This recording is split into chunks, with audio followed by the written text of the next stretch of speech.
2 दिन पहले मेरी मुलाकात ऑनरेबल लेफ्टिनेंट गवर्नर साहब से हुई थी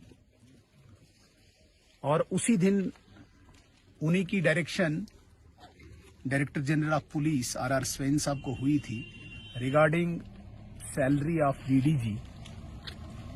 ये बोलते हुए मुझे आज हर्ष हो रहा है कि इमीडिएट एक्शन एलजी साहब की डायरेक्शन का जो हुआ है, अभी अभी ये खुशखबरी वीडीजी के सारे उन गार्ड्स के लिए है कि जो सैलरी पेंडिंग थी इनकी तुरंत अभी 3 महीने की जून, जुलाई और अगस्त की रिलीज कर दी गई है।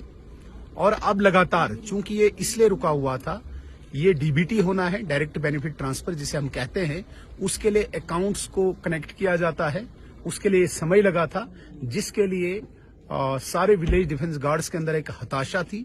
मुझे लगता है कि आज उनके लिए ये एक खुशखबरी है जो ऑनरेबल लेफ्टिनेंट गवर्नर साहब ने तुरंत हल करके उनके अकाउंट्स में 3 महीने की सैलरी को आज रिलीज किया है। और बाकी जो अभी दिसंबर तक की सैलरी के लिए बजट को भी रिक्वेस्ट किया गया है फर्दर दिल्ली एमएचए में। और आज के बाद जितने भी विलेज डिफेंस गार्ड्स हैं उन्हें कम से कम सैलरी के लिए दरबदर नहीं होना पड़ेगा।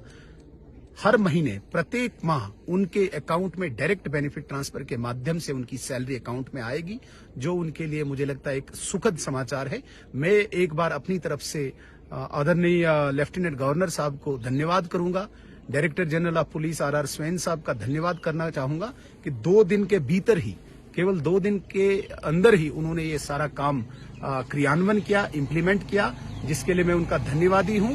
और मुबारकबाद और बधाई देना चाहूंगा विलेज डिफेंस गार्ड्स को कि आगे आने वाले दिनों में अब ये समस्या उनके लिए नहीं रहेगी। सर, जिस तरीके से कल अमित शाह जी ने, माननीय home minister of India Amit Shah ji ने पाक ऑक्युपाइड कश्मीर को लेकर बात की, तो क्या लगता है लोगों में आस है कि जम्मू कश्मीर में जल्द इलेक्शन होने जाएंगे? डेफिनेटली, इसमें कोई शक नहीं है।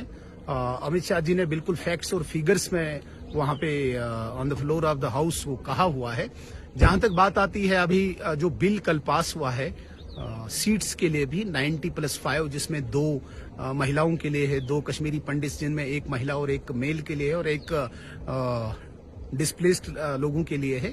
तो ऐसे इन सीट्स का जो रिऑर्गेनाइजेशन के बाद रिजर्वेशन हुआ था इन सीट्स का, कल इस बिल को पास कर दिया गया है।